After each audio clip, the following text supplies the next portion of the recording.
बिस्मिल्लाहिर्रहमानिर्रहीम। अस्सलाम वालेकुम। मेरा नाम है ज़ीशान उस्मानी। मेरे एक बहुत अच्छे दोस्त हैं और उनका नाम है वकास पिताफ़ी। सराइकी बिल्ड से हैं, सराइकी बोलते हैं।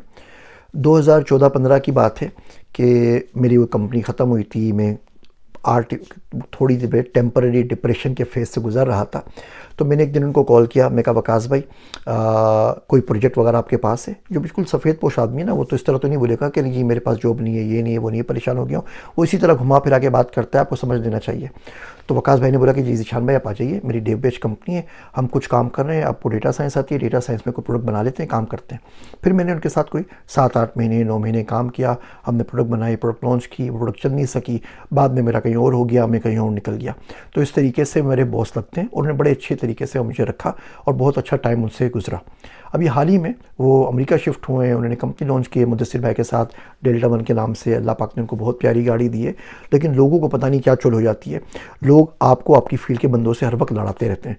जी उमर सैफ साहब ने ये कर लिया, आपने क्यों नहीं किया? भैया बड़े आदमी है, मैं नालायक आदमी, वो कहाँ मैं कहाँ, कोई हमारा कंपेरिजन नहीं है। मैं फ्लोरिडा टेक का पढ़ा हुआ, वो कैम्ब्रिज के पढ़े हुए, वो MIT के पढ़े हुए। किसको किससे मिला रहे हो भाई साहब? अल्लाह उनको और बरकत दे और तरक्की दे। लेकिन लोग लड़ाई में माहिर होते हैं। जी उन्होंने डेल्टा वन लॉन्च कर दिया, आपने ये नहीं किया, उन्होंने ये कर दिया, आपने नहीं किया, फ़लाँ चीज़ तो वो थी। और भाई जान छोड़ दो ना। तो मुझे मजबूरन ये वीडियो बनानी पड़ गई कि इस किस्म की बातें मुझसे मत किया करें।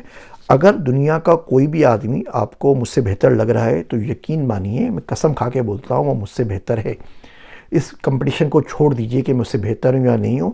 ये सारे बड़े लोग हैं भैया, मैंने इनसे बहुत कुछ सीखा है। मेरी ज़िंदगी ना स्पंज की तरह है।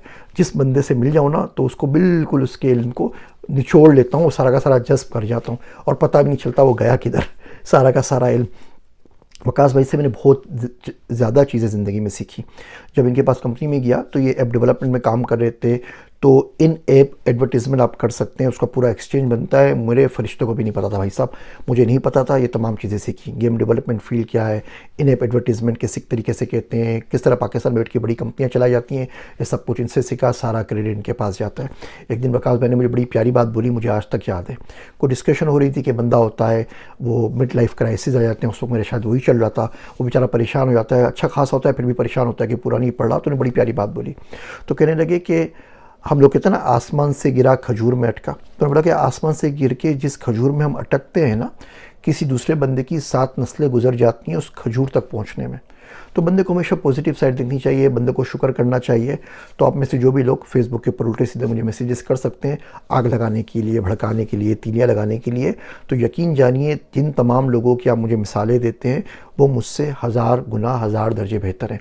वकास पिताफ़ी साहब मेरे मोहसिनों में से एक हैं। अल्लाह करे ज़िंदगी भर मैं उनका एहसानमंद रहूँ और इसी तरीके से रहूँ। खुदा ना खास्ता कोई बात मेरे मुँह से या मेरे अमल से या मेरे ख्वाब व ख़याल में भी ऐसी ना निकले जो उनके लिए किसी न किसी तरीके से शर्मिंदगी का या उनको हर्ट करे किसी भी तरीके से। तो ऐसी हरकतें छोड़ दीजिए। वकास पिताफ़ी भाई की मैं प्रोफाइल शेयर कर रहा हूँ। बड़े काम के बंदे हैं, मैंने भी बहुत कुछ सीखा है भाई साहब। आप भी कुछ सीख लीजिए, कुछ ना कुछ बेहतर हो जाएगा। मेरे वास्ते दुआ कीजिएगा। मैं हूँ आप सबका ज़ीशान उस्मानी।